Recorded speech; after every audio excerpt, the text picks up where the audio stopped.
الحمد لله رب العالمين والعاقبة للمتقين والصلاة والسلام على سيد المرسلين وعلى آله وأزواجه وذرياته ومن تبعهم بإحسان إلى يوم الدين لعلكم تتقون۔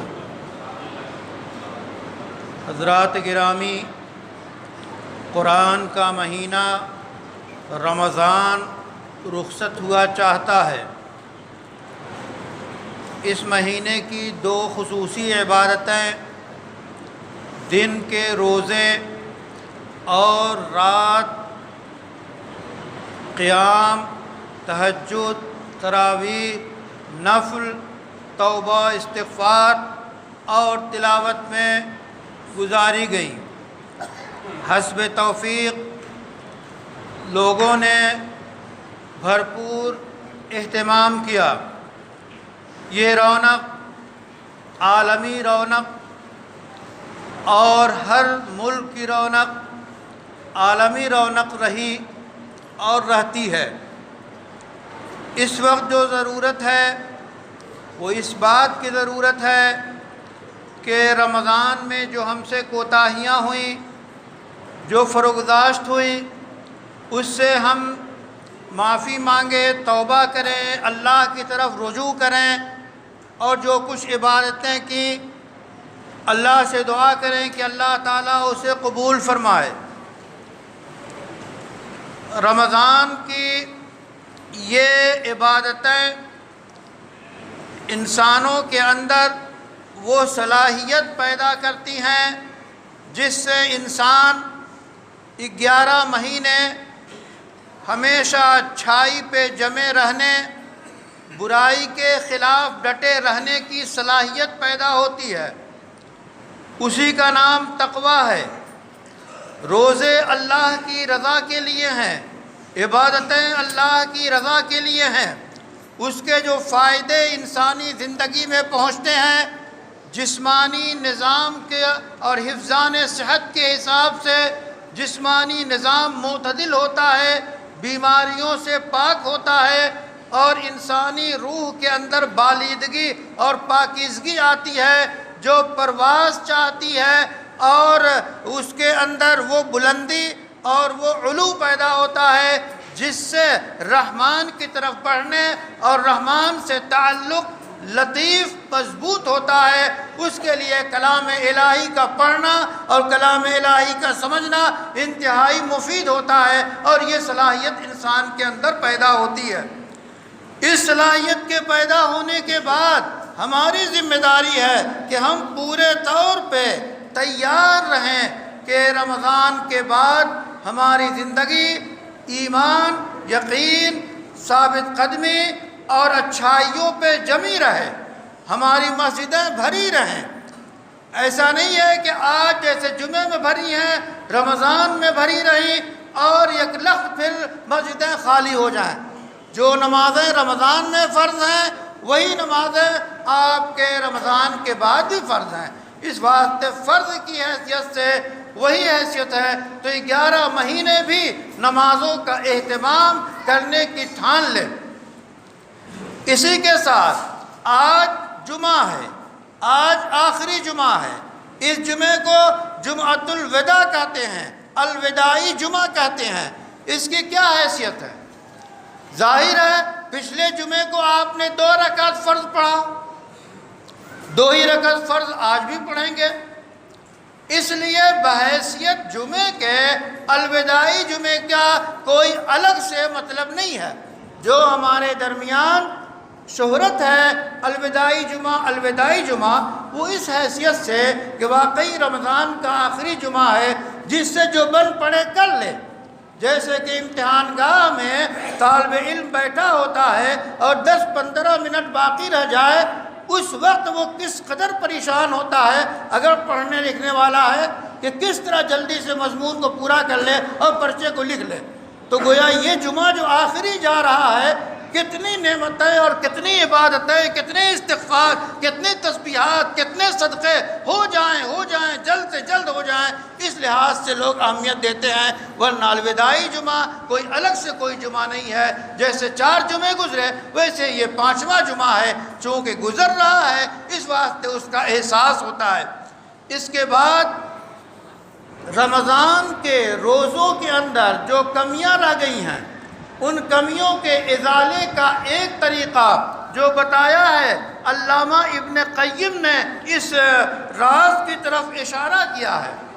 وہ فرماتے ہیں کہ رمضان کی روزے کی کمیاں جو ہے وہ صدقہ فطر سے دور ہوتی ہیں۔ جو کوتاہیاں رہ گئیں، جو لغزشیں ہو گئیں، یہ مطلب نہیں کہ کوئی روزہ آپ کا ٹوٹ گیا، قضا ہو گیا تو وہ صدقہ فطر سے ادا ہو جائے گا، بلکہ اس کے رکھنے میں جو اخلاص، جو توجہ، جو اللہ کی طرف رجوع چاہیے تھا وہ اس درجے کا نہیں رہا، یہ کمی مراد ہے۔ تو اس طرح کی کمیاں اس کا ازالہ صدقہ فطر سے ہوتا ہے۔ صدقہ فطر سے جہاں یہ کام ہوتا ہے، اسی طرح ایک دوسرا کام کہ دولت کی صحیح تقسیم ہوتی ہے۔ عید جو ہے تمام لوگوں تک، تمام گھر گھر کے ہر گھر تک عید پہنچانے کا جو کہ ضمانت لیتا ہے صدقہ فطر۔ کہ ظاہر ہے کہ ہمارے درمیان غریب بھی ہیں، بیوہ بھی ہیں، مفلس بھی ہیں، مفلوک الحال بھی ہیں، نادار بھی ہیں، یتیم بھی ہیں، وہ اپنی روٹی روزی کا پورے طور پہ انتظام نہیں کر پاتے۔ عید کا دن خوشی کا دن ہے، اللہ کی طرف سے دسترخوان لگتا ہے، وہ اللہ کی طرف سے یہ عید سب کے لیے ہے، تو ہر گھر تک، ہر گھر کے توے پہ روٹی پکے اور وہاں کھانا پکے، اس کے لیے صدقہ فطر جو ہے ہر مالدار کے ذمہ واجب قرار دیا گیا، تاکہ وہ صدقہ پہنچائیں گے تو پورے معاشرے میں عید کے دن کم سے کم کوئی بھوکا نہیں رہے گا، کوئی پیاسا نہیں رہے گا، اس کو خوشی نصیب ہوگی۔ اس واسطے صدقہ فطر جو ہے وہ ہر شخص پہ جو مالدار ہو واجب ہے، اور 52.5 تولہ چاندی یا اس کے برابر پیسہ یا تجارت کا سامان یا مالیت کی کوئی چیز، سال گزرنا بھی ضروری نہیں ہے، صدقہ فطر واجب ہوتا ہے عید کے دن صبح صادق سے، اس وقت صدقہ فطر واجب ہوتا ہے۔ اس وقت بھی اگر مال آ جائے تو فوری طور پہ صدقہ نکالا جائے، اور پیشگی بھی نکال سکتے ہیں، جیسا کہ چند روز پہلے نکالتے ہیں تاکہ لوگ عید کا سامان کر سکیں۔ صدقہ فطر کی مقدار کیا ہے؟ احادیث میں یہ ہے کہ جو تم کھاتے ہو اس سے ادا کرو۔ سعودی میں اس وقت جو کھانا تھا، بنیادی کھانا کھجوریں تھیں، تو کھجوریں لوگ ادا کرتے۔ گندم جو ہے اس وقت بہت کم تھا، کہیں کہیں پایا جاتا تھا، مہنگا تھا، اس واسطے جو بھی جس علاقے کا کھانا ہو، بنیادی طور پہ گندم ہے، کھجور ہے، اور اسی طرح منقع ہے، یہ چند چیزیں منصوص ہیں۔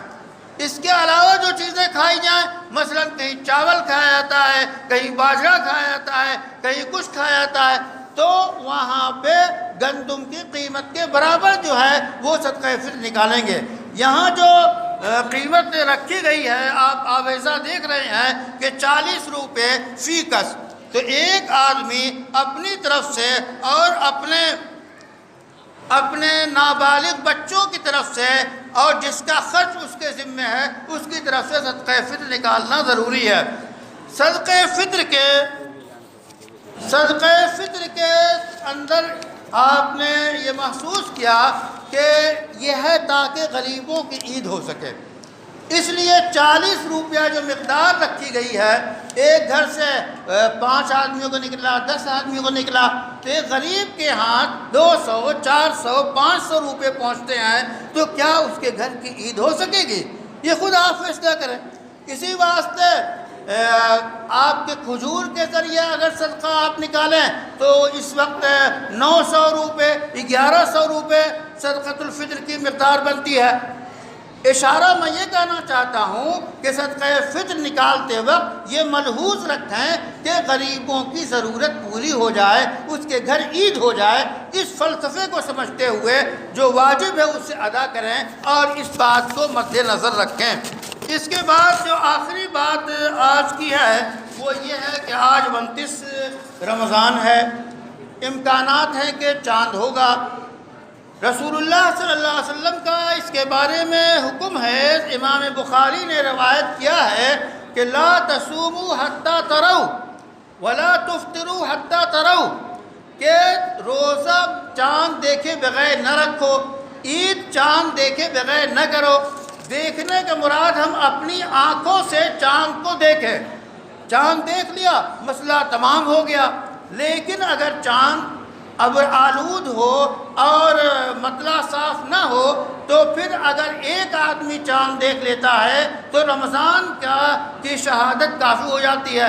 عید کے لیے 2 آدمیوں کا دیکھنا ضروری ہے کہ 2 آدمی دیکھیں اور وہ گواہی دیں، اور جہاں گواہی معتبر ہو وہاں سے گزاریں، تب جو ہے وہ عید ہوگی۔ اسی طرح گواہی پہ گواہی دینے سے بھی عید ہوتی ہے کہ مثلاً 2 آدمیوں نے گواہی دی، اس گواہی کو سنا دوسرے 2 آدمیوں نے، انہوں نے جا کے دوسری جگہ جا کے نقل کیا تو یہ گواہی پہ گواہی ہے۔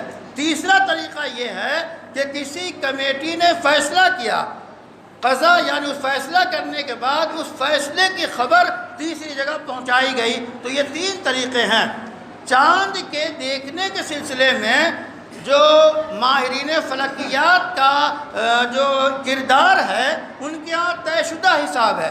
نیو مون، نیا چاند تولد کب کرتا ہے، کب پیدا ہوتا ہے، تو ان کے حساب سے جو رپورٹس ہیں اس وقت تو ہندوستان میں آپ کے 12 ڈگری کے قریب آج چاند ہونا چاہیے، اور 10 ڈگری سے کم ہوتا ہے تو چاند نظر نہیں آتا۔ چاند ہوتا ہے لیکن نظر نہیں آتا۔ جب 10 سے اوپر ہوتا ہے تو امکانات بڑھتے ہیں۔ آج 12 ڈگری ہونے کے امکانات ہیں، اس واسطے چاند کے امکانات ہیں، لیکن اس پر بھروسہ نہیں کیا جائے گا۔ چاند جب تک آنکھوں سے نظر نہ آئے، ان ذرائع سے جو شریعت نے متعین کیے ہیں اور یہ فلکیات اور ماہرین کے تعاون سے، ان کا تعاون ہوگا، جیسا کہ آج یہ ہے کہ 12 ڈگری ہوگا تو امکانات بڑھ گئے ہیں، کوئی گواہی دے تو اس کی گواہی قبول کی جائے گی۔ تو اس لحاظ سے آج چاند دیکھنے کی کوشش کریں، اور تاکہ یہ من جملہ ذمہ داریوں میں سے ایک اہم ذمہ داری ہے کہ چاند دیکھا جائے۔